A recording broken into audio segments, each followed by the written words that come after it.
बात यह है कि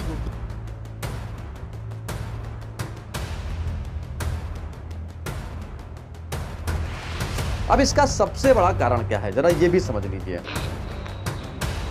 कि न्यायालय को उत्तर प्रदेश से खत्म कर देना चाहिए। कैसे? मरने के दो तरीके थे, घर वाले का तो मतलब नहीं रहता था, वो अपनी मन की करते थे। लेकिन 3 ऐसे हत्यारे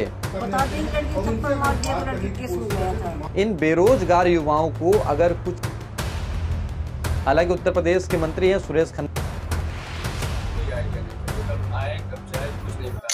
ये बात सबको पता है कि अतीक अहमद को गोली मार करके हत्या कर दी गई है। आज हम बात करेंगे इस वीडियो में कि जिसने हत्या की उनके नाम क्या हैं, उनके परिजन क्या बोले और वो करते क्या थे और उनका मकसद क्या था। इन सारी चीजों का जिक्र करेंगे इस छोटे से वीडियो में। नमस्कार, मेरा नाम है दुर्गेश मिश्रा, हाजिर हूं एक बार फिर से नए मुद्दे के साथ में। दरअसल बड़े दिनों से खेल चल रहा था उत्तर प्रदेश में कि अतीक की गाड़ी पलटेगी और अतीक का एनकाउंटर होगा, लेकिन ना अतीक की गाड़ी पलटी और ना एनकाउंटर हुआ और उसकी मौत हुई तो उसकी गवाही बनी मीडिया। अब आप ये सोच रहे होंगे कि मीडिया ने ऐसा क्या किया। मीडिया को बड़े दिन से तलाश थी कि आखिरकार जब अतीक मारा जाए या कुछ ऐसा शासन या प्रशासन करे कि मीडिया अपने कैमरों में कैप्चर करे। लेकिन इत्तेफाक की बात देखिए, वही मीडिया उसी अतीक का बयान ले रही थी और उसी मीडिया के सामने मीडिया कर्मी बनकर अतीक को मार दिया गया। बड़ी कहानी है, कहानी को समझिए। जहां पर यह हत्या हुई, जहां पर गोली मारी गई अतीक को, वहां पर एक कैमरा और एक आईडी प्राप्त हुई है जिस पर किसी ने हाथ रखने की कोशिश नहीं की, यानी कि किसी ने भी कबूलनामा नहीं किया कि यह मेरी माइक और आईडी है। पहली बात, तीनों के नाम सुन लीजिए जरा, अरुण, सनी और लवलेश, ये 3 नाम है जिन्होंने हत्या की और इसके बाद जय श्री राम के नारे लगाए। हम इसमें एक पोस्ट दिखाएंगे जिसमें यह पता चलेगा कि ये करते क्या थे। उस पोस्ट को देखने के बाद ये लगेगा कि उत्तर प्रदेश में क्या कानून खत्म हो गया है, क्या न्याय व्यवस्था को पूरा खत्म कर देना चाहिए। अगर नहीं ऐसा समझ पा रहे हैं तो आप पहले उसके भाई यानी कि लवलेश के भाई का बयान सुन लीजिए, इसके बाद हम बताते हैं कहानी क्या है। मैं नहीं रहता हूँ, मेरा एग्जाम चल रहा है। अच्छा, किस क्लास में पढ़ते हो? सर बी फर्स्ट ईयर है मेरा। अच्छा, ये जो कल प्रयागराज में मामला हुआ है, इसमें कौन थे वो आपके? लवलेश तिवारी था, बाकी 2 का मुझे नहीं पता। नहीं, वो कौन है, मतलब लवलेश आपके बड़े भैया? भैया। अच्छा, वो कब आते थे यहाँ बांदा, कुछ इसका आइडिया है? कोई आइडिया नहीं था, वो कब आए कब जाए कुछ नहीं बताते थे वो। अच्छा, लास्ट टाइम कब घर आए थे वो? 1 वीक हो गया। 1 वीक। अच्छा, वो जब आते थे तो कैसा, कुछ ऐसा लगता था कि कभी ये इतना बड़ा? नहीं सर, किसी संगठन वगैरह से जुड़े थे क्या? नहीं सर, बस बजरंग दल से थे, वो 5-6 साल पहले ही छोड़ दिया था हमने। अच्छा, अभी फिलहाल क्या काम करते थे? कुछ नहीं करते सर। कहाँ रह रहे थे सर? यहीं पे रहते थे बांदा में। प्रयागराज 4-5 दिन पहले गए हैं अभी। सर कुछ नहीं पता, वो जहाँ जाते थे बताते नहीं थे, हम पूछते भी थे फिर भी नहीं बताते थे। इससे पहले भी तो जेल जा चुके हैं शायद। सर गए थे बट फिर वो चले आए थे, फिर 1-1.5 साल के लिए गए थे। लवलेश के भाई ने बोला कि वो 5-6 दिन पहले आया था, उसके ऐसे कारनामे हैं। उसके पिता का भी बयान सुनाएंगे कि पिता ने क्या बोला है, लेकिन उसकी कहानी को जरा समझने की कोशिश कीजिए। उसकी जब पोस्ट खंगालने की कोशिश की गई कि वो करता क्या था, तो ये पता चला कि वो सीधे तौर पर बीजेपी से जुड़ा था लवलेश। इसका दूसरा नाम था लवलेश उर्फ चच्चू।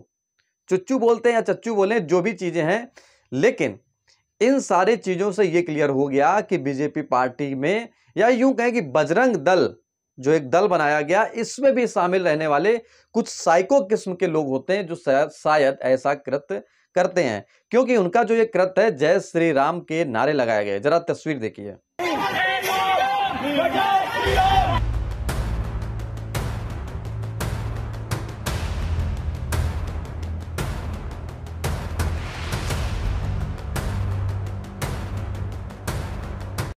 इस तस्वीर में यह दिख रहा है कि पहले गोली मारी गई, गोली बेधड़ाका से ऐसे चली कि जैसे मानो दिवाली छाई हो, और उसके बाद जय श्री राम के नारे, जय श्री राम के नारे के साथ हत्यारों ने जो किया उसके बाद हाथ खड़े कर दिए और ये उनका मकसद था कि हम गिरफ्तार कर लिए जाएंगे, और वही हुआ भी। उनमें से 2 लोग अभी तक गिरफ्तार है। आगे की प्रक्रिया जारी है। जरा उसके पिता की बात सुनिए, लवलेश के पिता की, कि आखिरकार पिता ने क्या कहा।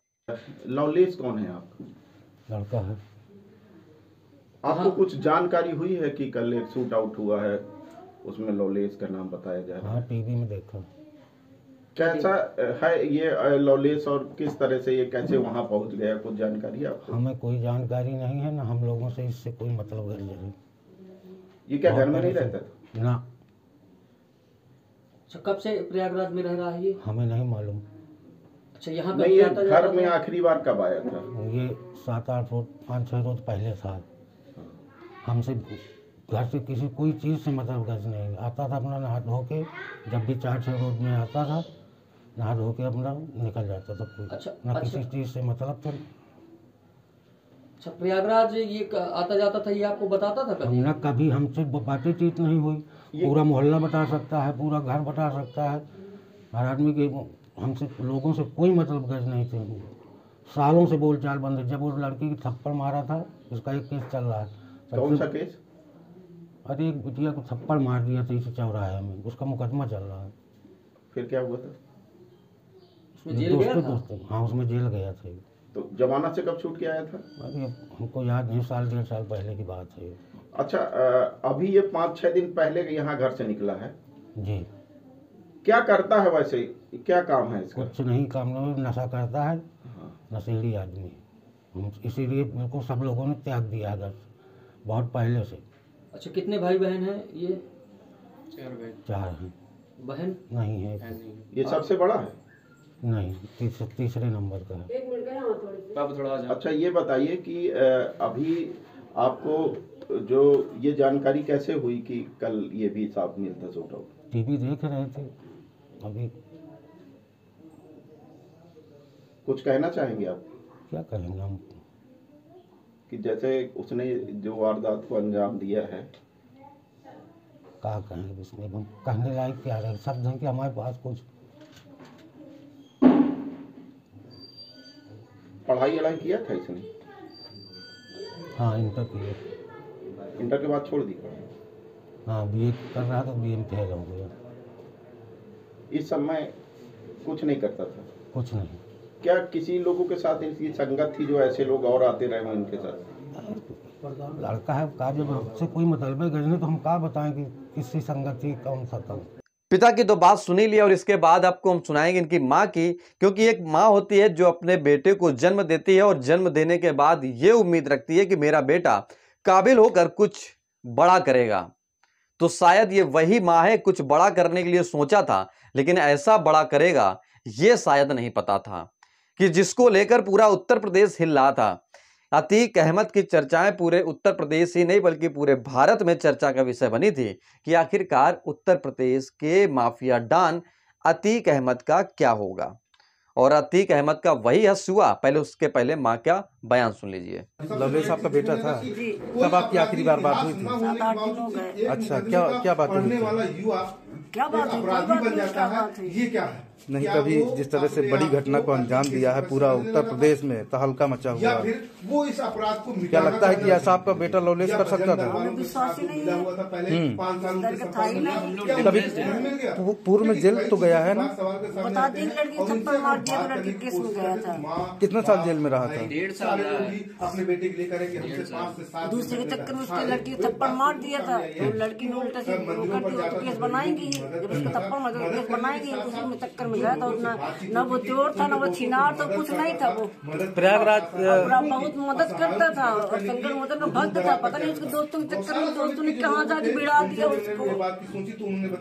परेशान न हुई, आराम से रिलैक्स है। और इसका प्रयागराज से क्या ताल्लुकात था? यही तो हमें समझ नहीं आता कैसे क्या हुआ। अभी आपकी बात हुई थी जब, तो क्या बताया कहाँ है वो? उस दिन बात ही नहीं। अच्छा, कभी माफियाओं की संगत या माफियाओं से दोस्ती? कुछ नहीं। कभी दुश्मनी किसी से? तो क्या आपको लग रहा है कि आपके बेटे ने इस तरह घटना को अंजाम दिया होगा, या फिर किसी के बहकावे में आ गया। बस बहकावे में आ सकता है वो, ऐसा हमको नहीं है। विश्वास नहीं मुझको हो रहा है कि बहकावे में तो आ ही गया। कब आपको जानकारी हुई थी? कब आपको? न्यूज देखी है। हाँ। मैं पूजा कर रही थी, पापा बैठे न्यूज सुन रहे थे, पापा ने इसको बुलाया है, इसने मुझको बोला, मैं दौड़ के गई। और आपके कितने बेटे? मेरी पूजा तक दूर ही पा रही है, मुझे दवा पी, मेरा तबियत। नहीं, आप रिलैक्स होइए, कूल डाउन। और आपके कितने बेटे हैं? मेरे 4 बेटे हैं। बता तो दिया कि एक संत हो गया है, दूसरे नंबर की शादी हो गई है, बच्चों के साथ बाहर रहता है, तीसरा लौड़े से, चौथा ये है। अच्छा, जहाँ आप रहती हैं तो आपका मकान है, किराए से रहती हैं? रहने वाली वैसे कहा कि मूल निवासी? लौमर, थाना चिल्ला।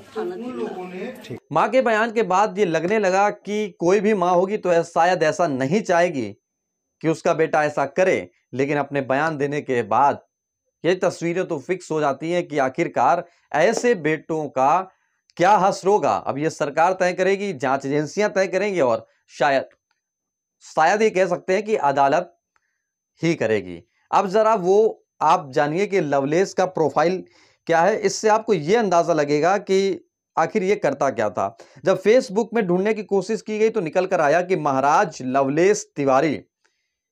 इसके नीचे लिखा हुआ है कि अब फ्यूचर में ध्यान देना है। फ्यूचर ऐसा कि जो सामने ही दिख रहा है। इसकी बात की जान करें तो इसने भारतीय जनता पार्टी यानी कि बीजेपी का एक टैगलाइन लगा रखी है। इसने जो पढ़ाई करी है वो जीआईसी इंटर कॉलेज बांदा से की है और इसने स्टडी भी जो आगे की करी है वो नारायण पीजी कॉलेज लखनऊ से की है और इसके बाद उत्तर प्रदेश के लखनऊ के बगल में यानी कि इलाहाबाद के बगल में बांदा का ये रहने वाला है। अगर हम दूसरी प्रोफाइल की बात करें तो उसमें लिखा है कि महाराज लवलेश तिवारी चूचू जय परशुराम जय लंकेश, हम शास्त्र वाले ब्राह्मण नहीं शस्त्र वाले ब्राह्मण हैं। 2 इमोजी बने हुए जो आप तस्वीरों में देख रहे हैं। इसके बाद लिखा हुआ है कि जिला सह सुरक्षा प्रमुख एटी बजरंग दल। ये सारी चीजें देखने के बाद ये लगता है कि ये साइको किस्म के लोग शायद ऐसी संस्थाओं में जुड़कर संस्था का नाम भी बदनाम करते हैं और अपने खुद को भी बर्बाद करते हैं और अपने परिवार को भी बर्बाद करते हैं। लेकिन अब जरा मायावती का ट्वीट देख लीजिए और एक आईएएस अधिकारी हैं, जरा उनका भी आप ट्वीट देख लीजिए। मायावती ने लिखा है कि गुजरात जेल में अतीक अहमद व बरेली जेल से आए उसके भाई अशरफ की प्रयागराज में कल रात पुलिस हिरासत में खुलेआम गोली मारकर हत्या हुई।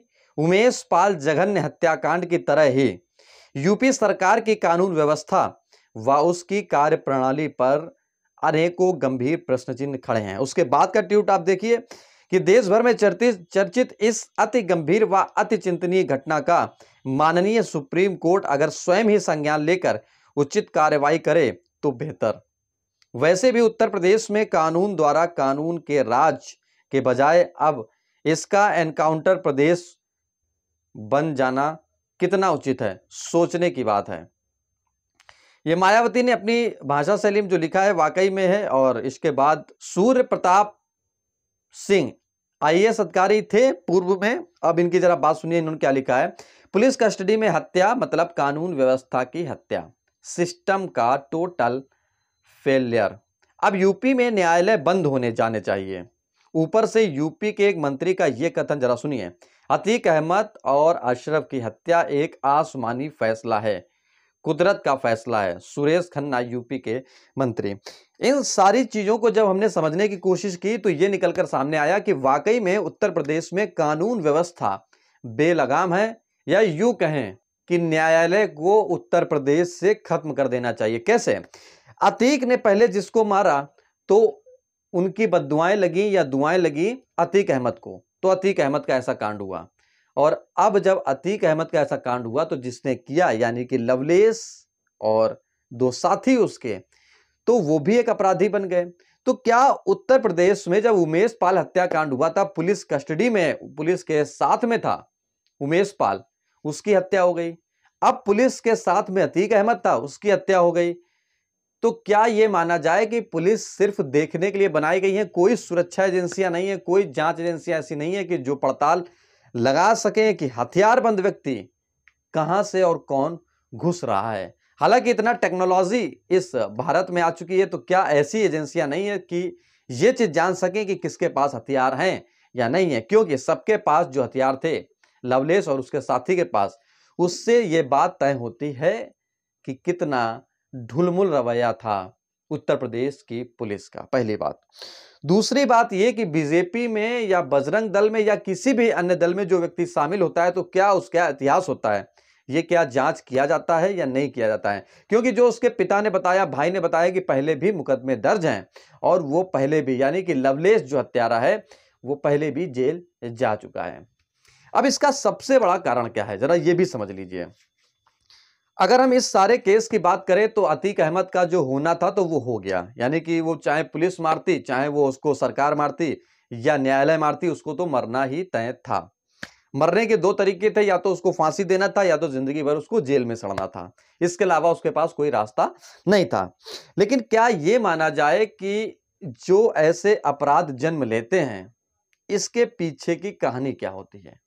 इसके पीछे की अगर हम कहानी की बात करें तो ये पूर्व की सरकारें या पूर्व के मंत्री या पूर्व के नेता ही रहे हैं शायद, कि जो उत्तर प्रदेश में राम राज्य ना कायम कर पाए और ये गुंडागर्दी, ये वसूली और ये हत्याएं शामिल रही थी।